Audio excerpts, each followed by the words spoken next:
ओम नमः शिवाय। मोर स्नेहर छात्र छात्री माने दीपुसार ज्ञान यूट्यूब चैनल को स्वागत करुछि। आज पिला माने +3 हिस्ट्री ऑनर्स पिला माननको पई गोटे सुंदर वीडियो बनेछि। इतिहासर आगो को सेमिस्टर 3 एग्जाम अछि। सेमिस्टर 3 एग्जाम को आखिया करे रखी पेपर 5 बा कोर पेपर 5 रो मो बछा बछा लॉन्ग क्वेश्चन तैयारी करिछि। यूनिट 1 रो गोटे लॉन्ग क्वेश्चन, यूनिट 2 रो गोटे लॉन्ग क्वेश्चन, यूनिट 3 रो गोटे, यूनिट 4 रो गोटे। तेने प्रत्येक यूनिट रो गोटे गोटे लॉन्ग क्वेश्चन छ तैयारी करिछि एवं तम सहित आज डिस्कशन करूछि जहा कि आगो सेमिस्टर एग्जाम रे निश्चय आसीबो। प्राय तो प्रत्येक यूनिवर्सिटी रे ए क्वेश्चन गुडी को आसीबा सुनिश्चित। एबे पिला माने हमें यूनिट 1 लो गोटे लॉन्ग क्वेश्चन जे मध्ययुगीय भारत इतिहास रो ऐतिहासिक उपादान रो प्रत्नतात्विक रो भूमिका विषय आलोचना करिबा। जे मध्ययुगीय भारत रो ऐतिहासिक उपादान रो प्रत्नतात्विक भूमिका ऊपर आलोचना करिबा। पिला मन देखो प्राचीन एवं मध्ययुग रो अंतरणीय समय काल को प्रारंभिक मध्ययुग भाव रे अभिहित करा जायछि।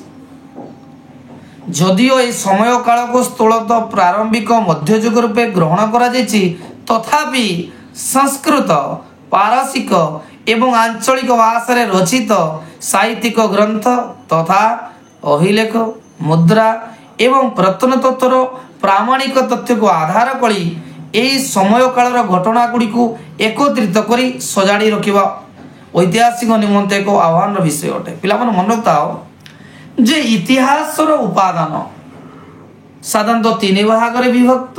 गोटे प्रत्नतात्विक उपादान, गोटे साहित्यिक उपादान, गोटे अभिलेखगारी उपादान। इतिहास रचना करिबा दिगरे उपादान रो आवश्यक रहिछि। तेणु ए उपादान गुडी को साधारणतः प्रत्नतात्विक होई पारे, साहित्यिक होई पारे, अभिलेख होई पारे। साधारणतः मध्ययुगीय इतिहास रचना करिबा दिगरे ऐतिहासिक मानकर मुख्य भूमिका रहिछि। एमाने जो रिसर्च बा जो सोर्स उपादान ग्रहण करूछंती विशेष करी प्रत्नतात्विक उपादान तांको विशेष करे सहायक होइताय एवं ए प्रत्नतात्विक उपादान द्वारा ऐतिहासिक माने प्रारंभिक मध्ययुग भारत समाज, राजनीति, अर्थनीति विषय रे पुंखानुपुंख रे आलोचना करिसंती एवं सामान्य इतिहास रचना करिवा द्वारा आमे आज इतिहास पढ़ी पारुछे। तेणु प्रत्नतात्विक विभाग रो प्रथम पॉइंट होची अभिलेख विज्ञान। अभिलेख एवं मुद्रा को साधारण रूपे प्रत्नतत्व बा प्रत्नतात्विक उपादान श्रेणी रे अंतर्भुक्त करा जाइछि। खोदित विवरणी बा अनुशीलनी को अभिलेख विज्ञान कहबा एपिग्राफी। खोदित विवरणी इनस्क्रिप्शन शॉर्ट क्वेश्चन आ जाय छुआ इनस्क्रिप्शन रो अनुशीलन को अभिलेख विज्ञान बा एपिग्राफी कहा जाय। प्रस्तर, काष्ठ, धातु, राजदंत फलक, कास्य फलक, ईटा, मृत्तिका फलक, सामुका एवं पोड़ा मृत्तिका पात्र आदि जेकोसी वस्तु उपरे खोदित लिखन को अभिलेख बा खोदित विवरणी रे अभिहित करा जाय। अभिलेख गुड़िक थिबा लेखर पठन और सेतिरे थिबा सूचना गुड़िकर अनुशीलन अभिलेख विज्ञान रो परिसर अंतर्भुक्त अटे। प्राचीन लिखन रो अनुध्यान मध्य अभिलेख विज्ञान अंतर्भुक्त अटे। पिला मन मन रखिता जे पल्लव शासक समय दक्षिण भारतीय अभिलेख रे तमिल भाषा व्यवहार कराइतला एवं ख्रीष्टीय 7म शताब्दी ठारू पल्लव अभिलेख गुडी करे उभय संस्कृत और तालिम भाषा व्यवहार होइतला। सेही परी जदि हमें 6ठ किबा 7व शताब्दी रो जिबा सेतल अभिलेख गुडीकर कन्नड़ लिपिर व्यवहार करा जाइतला एवं सेतुर हमें चोल शासक मानकर अभिलेख गुडीकर तेलुगु भाषा व्यवहार करा जाइतला। फल हमें चोल शासन विषय में जानी पारुछु। द्वितीय पॉइंट छुआ भूमि अनुदान अभिलेख। भूमि अनुदान अभिलेख प्रारंभिक मध्ययुग रे अभिलेख गुडीक विशेष करी राजनैतिक गठनशैली, प्रशासनिक एवं राजस्व व्यवस्था विषय तथ्य परिवेशन करिबारे गुरुत्वपूर्ण उपादान अटंती। एपरि कि अभिलेख गुडीक मध्य बसती योजनार इतिहास, कृषि भित्तिक संपर्क, विभिन्न प्रकार श्रम, ଶ୍ରେଣୀ ଓ ଜାତିର ଗଠନ ଉପରେ ଆଲୋକପାତ କରିଥାଏ। ପ୍ରାରମ୍ଭିକ ମଧ୍ୟଯୁଗୀୟ ଅଭିଲେଖ ଗୁଡ଼ିକ ମଧ୍ୟରେ ତାମ୍ର ଫଳକ ଉପରେ ଖୋଦିତ ହୋଇଥିବା ରାଜକୀୟ ଭୂମି ଅନୁଦାନ ସନଦ ଗୁଡ଼ିକ ବହୁଳ ମାତ୍ରାରେ ଉପଲବ୍ଧ ହୋଇଥାଏ। ଏକ କୌତୂହଳପୂର୍ଣ୍ଣ ବିଶେଷତ୍ୱ ହେଉଛି ଯେ ଏହି ଅଭିଲେଖ ଗୁଡ଼ିକ ସର୍ବଭାରତୀୟ ଶୈଳୀ ଅନୁସରଣ କରନ୍ତି। ସାଧାରଣତଃ ଏହି ଭୂମି ଅନୁଦାନ ଅଭିଲେଖ ଗୁଡ଼ିକରେ ଆମେ ବ୍ରାହ୍ମଣ୍ୟ ଧର୍ମ, ବୌଦ୍ଧ ଧର୍ମ, ଜୈନ ଧର୍ମ ବିଷୟରେ ଜାଣିପାରୁଥାଉ। ସେତେବେଳେ ଲୋକମାନେ କାହାକୁ ପୂଜା କରୁଥିଲେ, କେଉଁ ରାଜାମାନେ ଶାସନ କରୁଥିଲେ ଏବଂ କେଉଁ ରାଜାମାନେ କେଉଁ ବ୍ରାହ୍ମଣମାନଙ୍କୁ ଦାନ କରିଥିଲେ ତାହା ଏହି ଭୂମି ଅନୁଦାନ ଅଭିଲେଖରୁ ଆମେ ଜାଣିପାରୁ। ନେକ୍ସଟ ପଏଣ୍ଟ ପିଲାମାନେ ଅଛି ମୁଦ୍ରା ତତ୍ତ୍ୱ। ପ୍ରାରମ୍ଭିକ ମଧ୍ୟଯୁଗୀୟ ଭାରତରେ ବହୁ ସଂଖ୍ୟକ ରାଜ୍ୟର ଉତ୍ଥାନ ଘଟିଥିଲା ଏବଂ ତତ୍କାଳୀନ ସମୟରେ ବିଭିନ୍ନ ପ୍ରକାର ମୁଦ୍ରା ପରିଲକ୍ଷିତ ହୋଇଥିଲା, ଯେପରି ସ୍ୱର୍ଣ୍ଣ ମୁଦ୍ରା, ରୌପ୍ୟ ମୁଦ୍ରା, ତାମ୍ର। ଏବଂ ବିଭିନ୍ନ ରାଜାମାନେ ବିଭିନ୍ନ ସମୟରେ ବିଭିନ୍ନ ମୁଦ୍ରା ପ୍ରଚଳନ କରିଥିଲେ ଏବଂ ସେହି ମୁଦ୍ରାରୁ ସେ ସମୟର ରାଜାମାନଙ୍କର ଶାସନ, ସେ ସମୟର ଲୋକମାନଙ୍କର ସାମାଜିକ ଅର୍ଥନୈତିକ ସମ୍ପର୍କରେ ବିଭିନ୍ନ ସୂଚନା ମିଳିଥାଏ। ଏବଂ ସେହି ସମୟରେ କ'ଣ ଭାରତରେ କେଉଁ ବଣିକ ସଂଘ ଥିଲେ, ସେମାନେ କେଉଁ କେଉଁ ମୁଦ୍ରା ପ୍ରଚଳନ କରୁଥିଲେ ଏବଂ ସେମାନେ ବୈଦେଶିକ ବାଣିଜ୍ୟରୁ କ'ଣ ମୁଦ୍ରା ପାଉଥିଲେ ତା ସମ୍ପର୍କରେ ଆମେ ବିଶେଷ ଭାବରେ ଜାଣିପାରୁଥାଉ। ଏବଂ ମୁଦ୍ରା ସାଧାରଣତଃ ମୁଦ୍ରା ଗୁଡ଼ିକ ଯେ ଭାରତ ଇତିହାସ ଉପାଦାନ ଏକ ମୁଖ୍ୟ ଭୂମିକା ଗ୍ରହଣ କରିଥାଏ, କାରଣ ମୁଦ୍ରାରୁ ଐତିହାସିକ ମାନେ ବିଭିନ୍ନ ତଥ୍ୟ ପାଇଥାନ୍ତି ଏବଂ ସେହି ତଥ୍ୟ ଗୁଡ଼ିକୁ ସେମାନେ ନିଜର ଲେଖନୀ ମନରୁ ସୁନ୍ଦର ସୁନ୍ଦର ଭାବରେ ଇତିହାସ ରଚନା କରି ଚାଲିଥାନ୍ତି। ତେଣୁ ପ୍ରତ୍ନତତ୍ତ୍ୱ ବିଭାଗ ଭାରତ ଇତିହାସ ରଚନା କରିବା ଦିଗରେ ମୁଖ୍ୟ ଭୂମିକା ଗ୍ରହଣ କରିଥାଏ ଏବଂ ଏହି ପ୍ରତ୍ନତତ୍ତ୍ୱ ବିଭାଗରେ ସାଧାରଣତଃ ମୁଦ୍ରା ଏବଂ ଅଭିଲେଖର ଗୁରୁତ୍ୱପୂର୍ଣ୍ଣ ଭୂମିକା ଥାଏ। ଦେଖ ଛୁଆ ୟୁନିଟ୍ 1 ୟୁନିଟ୍ 2 ବଛା କ୍ୱେଶ୍ଚନ୍ ହେଉଛି ବା ଇମ୍ପୋର୍ଟାଣ୍ଟ କ୍ୱେଶ୍ଚନ୍ ମଧ୍ୟଯୁଗର ଜମି ମାଲିକ ଏବଂ କୃଷକମାନଙ୍କ ସମ୍ପର୍କ ସମ୍ବନ୍ଧରେ ପର୍ଯ୍ୟାଲୋଚନା କର। Make an analysis about the relationship between landlord and peasants of early medieval village. ପିଲାମାନେ ମନେ ରଖିଥାଅ, ଭୂ ଭାରତବର୍ଷରେ ମୌର୍ଯ୍ୟ ବଂଶର ରାଜତ୍ୱ ପରବର୍ତ୍ତୀ ସମୟରୁ ଜମିଦାର ପରମ୍ପରା ପ୍ରଚଳିତ ହୋଇଥିଲା। ଜମିଦାର ମାନେ ଜାଣିଥିବ, ଯେଉଁମାନେ ଜମିର ଦାୟିତ୍ୱ ସବୁ ନେଉଥିଲେ ଏବଂ କୃଷକମାନଙ୍କୁ ଜମି ପ୍ରଦାନ କରୁଥିଲେ ଏବଂ ଖଜଣା ଆଦାୟ କରି ନିଜ ପାଖରେ ରଖୁଥିଲେ ଆଉ କିଛି ଅଂଶ ରାଜାଙ୍କୁ ଦେଉଥିଲେ। ଭୂବିଧାନକୁ ପୁନଶ୍ଚ ଧର୍ମ, ପୁଣ୍ୟ ଓ ସ୍ୱର୍ଗ ପ୍ରାପ୍ତି ସହିତ ବ୍ରାହ୍ମଣ ପଣ୍ଡିତମାନେ ଯୋଡ଼ି ହୋଇଥିଲେ। ରାଜା, ଜମିଦାର ଓ ଧନାଢ଼୍ୟ ବ୍ୟକ୍ତିମାନେ ବହୁ ପରିମାଣରେ ଭୂମିଦାନ ଆରମ୍ଭ କରିଦେଇଥିଲେ। ରାଜାମାନେ ଆହୁରି ଏକ ପାଦ ଆଗକୁ ଯାଇ ବ୍ରାହ୍ମଣ, ଶ୍ରମରେ ଗୁରୁ ଆଦିଙ୍କୁ ଦାନ କରୁଥିବା ଅଞ୍ଚଳରେ ଅନ୍ୟାନ୍ୟ ଅଧିକାର ଏବଂ ପ୍ରଶାସନିକ ଅଧିକାର ମଧ୍ୟ ପ୍ରଦାନ କରିଦେଇଥିଲେ। ଉକ୍ତ ଜମିରେ ରାଜ କର୍ମଚାରୀମାନେ କୌଣସି ପ୍ରକାର ହସ୍ତକ୍ଷେପ କରିପାରିବେ ନାହିଁ ବୋଲି ମଧ୍ୟ ନିର୍ଦ୍ଦେଶନାମା ଜାରି କରାଯାଇଥିଲା। ଫଳସ୍ୱରୂପ ଦାନ ଗ୍ରହୀତା ଧାର୍ମିକ ବ୍ୟକ୍ତି ଉକ୍ତ ଅଞ୍ଚଳ, ଜମି, ଅନ୍ୟାନ୍ୟ ଉତ୍ପାଦନ ଏବଂ ସର୍ବୋପରି ଚାଷୀମାନଙ୍କର ସର୍ବେସର୍ବା ହୋଇଯାଇଥିଲେ। ସେହି ଅଞ୍ଚଳର ଭୂ ରାଜସ୍ୱ ଆଦାୟ କରିବା ସହିତ ସ୍ୱାଧୀନ ଭାବରେ ମଧ୍ୟ ଚଳାଉଥିଲେ। ଅନ୍ୟ ଭାଷାରେ କହିଲେ ସେହି ଅଞ୍ଚଳର କ୍ଷମତାପ୍ରାପ୍ତ ସେଇମାନେ ହୋଇପାରୁଥିଲେ।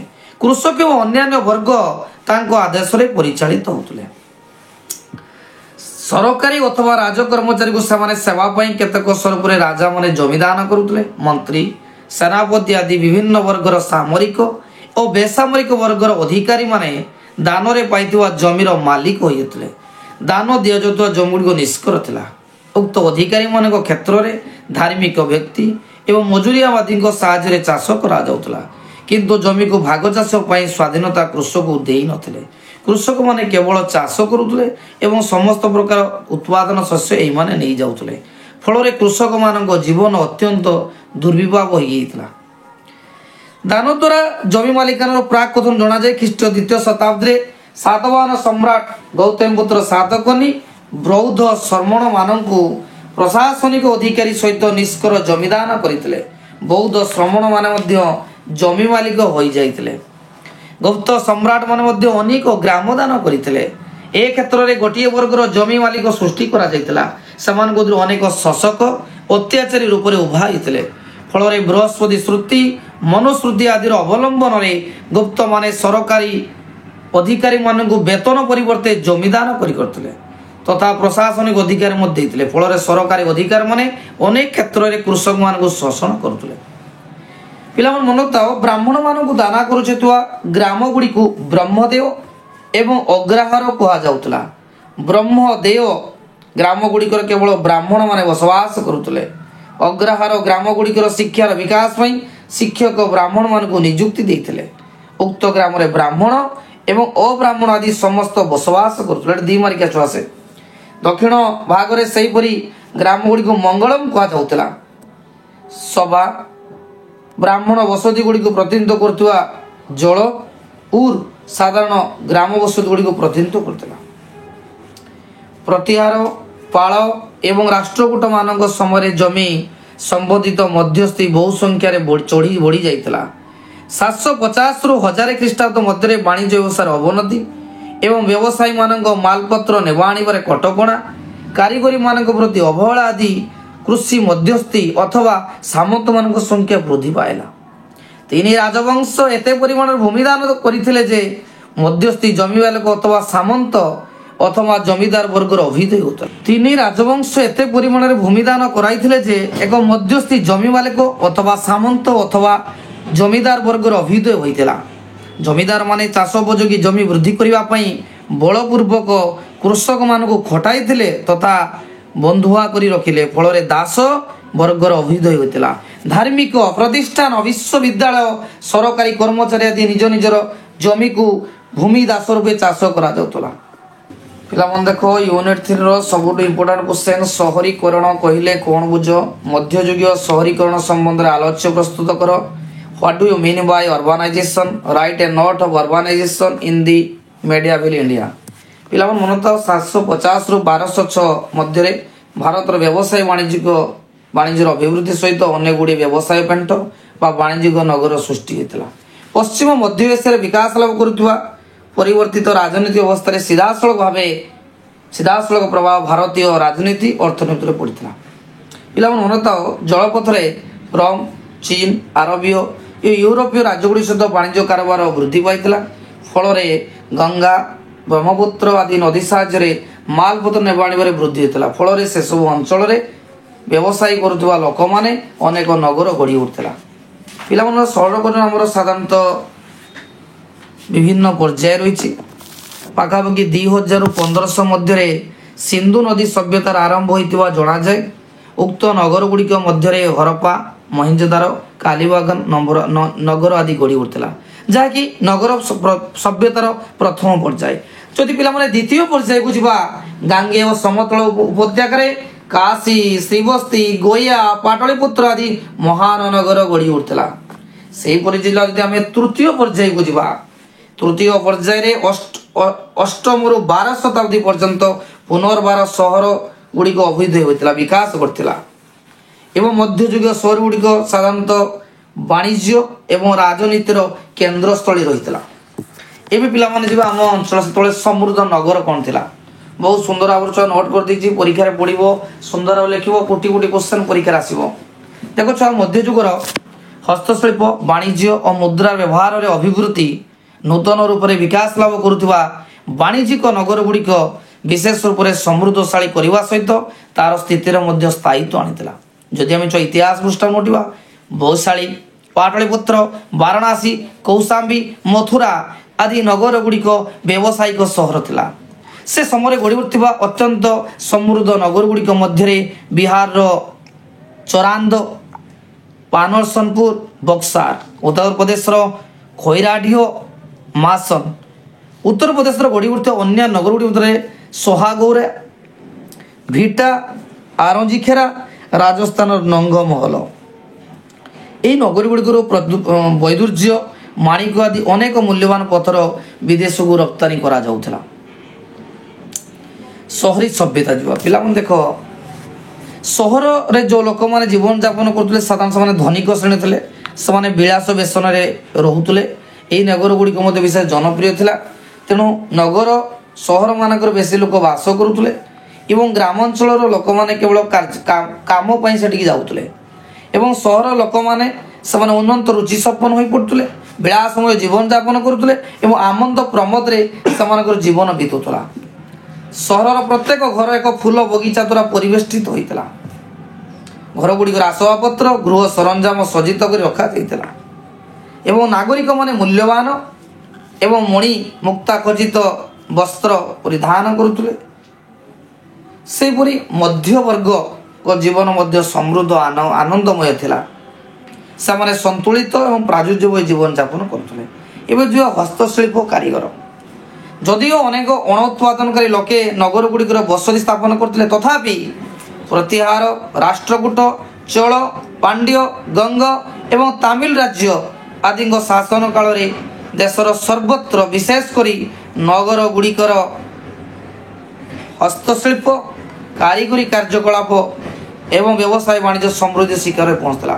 ଘରେ ଘରେ ଲୋକମାନେ କୁଟୀର ଶିଳ୍ପ ଏବଂ ହସ୍ତଶିଳ୍ପ ଆଦି ନିର୍ମାଣ କରୁଥିଲେ। ସେହି ସମୟରେ ରଙ୍ଗମିସ୍ତ୍ରୀ, ବୁଣାକାର, ମାଳି, ସୁନାରୀ, କମାର, ବଢ଼େଇ ଆଦି ହସ୍ତଶିଳ୍ପୀ ଓ କାରିଗରୀ ସେମାନଙ୍କ ନିଜ ନିଜର ଦୋକାନ କାର୍ଯ୍ୟ ମଧ୍ୟ କରୁଥିଲେ। ପିଲାମାନେ ମନେ ରଖିଥାଅ ଯେ ସେତେବେଳେ ଲୋକମାନେ ବିଭିନ୍ନ ସୁନା, ରୂପା, ସୀସା, ଟିଣ, ପିତ୍ତଳ ସାହାଯ୍ୟରେ ବିଭିନ୍ନ ଅଳଙ୍କାର ନିର୍ମାଣ କରୁଥିଲେ। ଅଳଙ୍କାର ହସ୍ତଶିଳ୍ପ କରି ନିଜର ଜୀବିକା ଅର୍ଜନ କରୁଥିଲେ। ଏବଂ ନଗରଗୁଡ଼ିକର ଲୋକମାନେ ସାଧାରଣତଃ ଯେଉଁ ବସତି ସ୍ଥାପନ କରୁଥିଲେ ସାଧାରଣତଃ ବିଳାସମୟ ଜୀବନଯାପନ କରୁଥିଲେ ଏବଂ ଗ୍ରାମାଞ୍ଚଳର ଲୋକମାନେ ସେମାନଙ୍କୁ ଖାଲି କାର୍ଯ୍ୟରେ ସାହାଯ୍ୟ କରୁଥିଲେ। ଏବେ ପିଲାମାନେ ୟୁନିଟ୍ 4 ଯିବା। ସବୁଠୁ ଭଲ କ୍ୱେଶ୍ଚନ୍ ବା ଇମ୍ପୋର୍ଟାଣ୍ଟ କ୍ୱେଶ୍ଚନ୍ ହେଉଛି ପରିବ୍ରାଜକ ଆଲବେରୁନିଙ୍କ ଜୀବନ ଆଉ କୃତିତ୍ୱ ଆଲୋଚନା କର। Discuss about the life and achievement of Alberuni the traveller.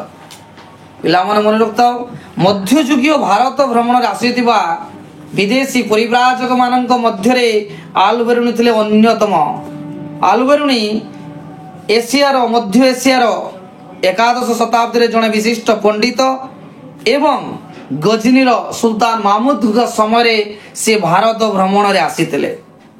ସେ ତାଙ୍କର ପ୍ରସିଦ୍ଧ ପୁସ୍ତକ କିତାବୁଲ ହିନ୍ଦରେ ସେ ସମୟର ଭାରତୀୟ ଲୋକମାନଙ୍କର ସାମାଜିକ, ଅର୍ଥନୈତିକ, ଧାର୍ମିକ ଜୀବନ ସମ୍ପର୍କରେ ସୁନ୍ଦର ଭାବରେ ଆଲୋକପାତ କରିଛନ୍ତି।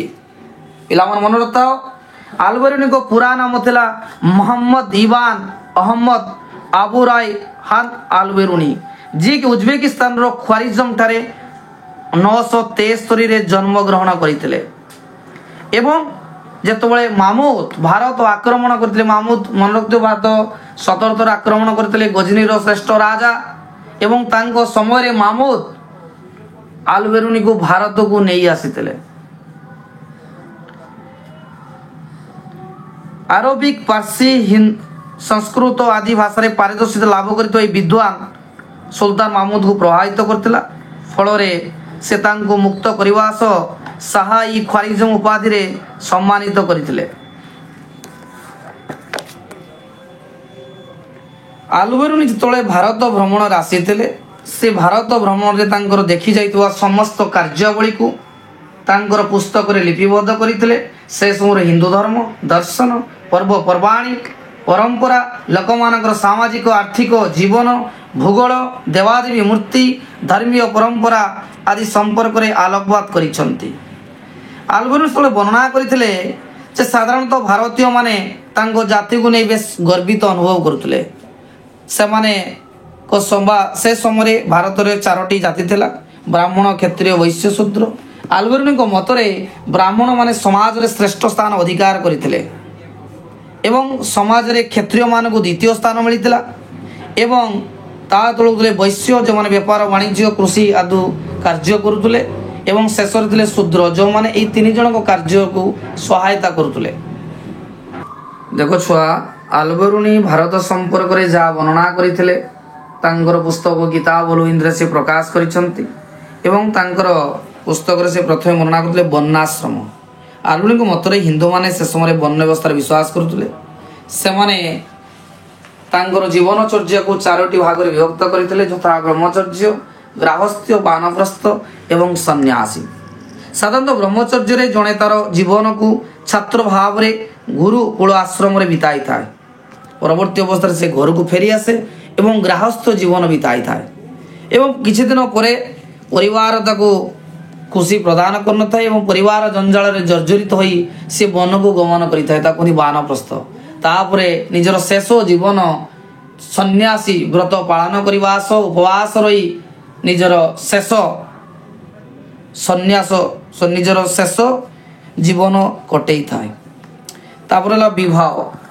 ଆଲବେରୁନି ମତରେ ବିବାହ ହିନ୍ଦୁମାନଙ୍କର ପବିତ୍ର ପର୍ବ, ଯାହାକୁ ସେମାନେ ଅତି ନିଷ୍ଠାର ସହ କରୁଥିଲେ। ସେ ସମୟରେ ବି କମ୍ ବୟସରେ ବିବାହ ହେଉଥିଲା।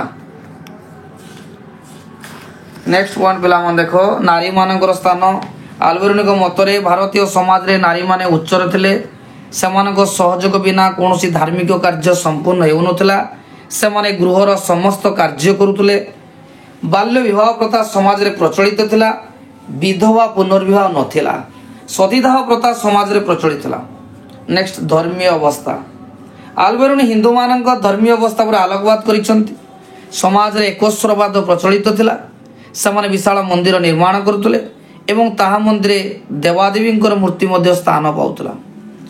ନେକ୍ସଟ ହେଲା ଭାରତୀୟ ବେଦ ସମ୍ପର୍କରେ ଧାରଣା। ଆଲବେରୁନି ପ୍ରକାଶ କରିଛନ୍ତି ଯେ ଭାରତୀୟ ଲୋକମାନେ ଧର୍ମ ବିଶ୍ୱାସୀ ଏବଂ ସେମାନେ ବେଦ ଏବଂ ପୁରାଣକୁ ବିଶ୍ୱାସ କରିଥାନ୍ତି। ସେ ସମୟରେ 4ଟି ବେଦ ଥିଲା, ଋଗ୍ ବେଦ, ସାମ ବେଦ, ଯଜୁର୍ବେଦ ଏବଂ ଅଥର୍ବବେଦ। ଏବଂ ଏଇଗୁଡ଼ା ହେଉଛି ଭାରତୀୟମାନଙ୍କର ପ୍ରଧାନ ସାହିତ୍ୟ ଥିଲା। ତା ସହିତ ସେ ସମୟରେ ବିଭିନ୍ନ ପୁରାଣ ଥିଲା, ମତ୍ସ୍ୟ ପୁରାଣ, କର୍ମ ପୁରାଣ, ବରାହ ପୁରାଣ, ଭବିଷ୍ୟ ପୁରାଣ ଆଦି 18ଟି ପୁରାଣ ରହିଥିଲା। ତାପରେ ପିଲାମାନେ ଦେଖ ରାଜନୈତିକ ଅବସ୍ଥା।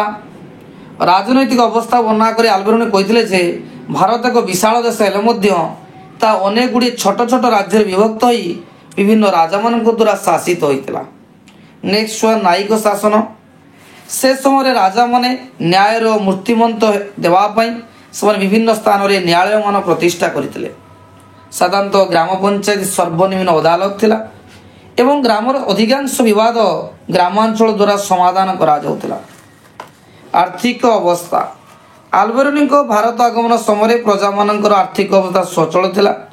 ଆୟର ମୁଖ୍ୟ ପନ୍ଥା ଥିଲା ଭୂ ରାଜସ୍ୱ, ଦୋଷୀମାନଙ୍କ ଠାରୁ ଆଦାୟ ପ୍ରଦାନ, ଆଦାୟ ଧନ, ବାଣିଜ୍ୟ କର, ରାସ୍ତା କର ଇତ୍ୟାଦି। ପିଲାମାନେ ଦେଖ ଆଲବେରୁନିଙ୍କର ପାଖାପାଖି 5ଟି ବା 6ଟି ମୁଁ ପଏଣ୍ଟ ଡିସ୍କସନ୍ କଲି। ତାକୁ ପରୀକ୍ଷାରେ ଲେଖିଦେବ। ଆଉ ଆଲବେରୁନି କ୍ୱେଶ୍ଚନଟା ପରୀକ୍ଷାରେ ନିଶ୍ଚୟ ଆସିବ। ପିଲାମାନେ ଭିଡ଼ିଓଟି ଯଦି ଭଲ ଲାଗିଥାଏ ନିହାତି ଲାଇକ୍ କରିବ, କମେଣ୍ଟ କରିବ ଏବଂ ସବସ୍କ୍ରାଇବ୍ କରିବ ଏବଂ ସାଙ୍ଗମାନଙ୍କୁ ସେୟାର କରିବ। ପିଲାମାନେ ମୋର ପରବର୍ତ୍ତୀ ଭିଡ଼ିଓରେ ମୁଁ ସେମିଷ୍ଟାର 5ର 6 ପେପର, ଇତିହାସ ଅନର୍ସ 6 ପେପର ମୁଁ ଡିସ୍କସନ୍ କରିବି, କେବଳ ସିଲେକ୍ଟିଭ୍ ଲଙ୍ଗ କ୍ୱେଶ୍ଚନ୍।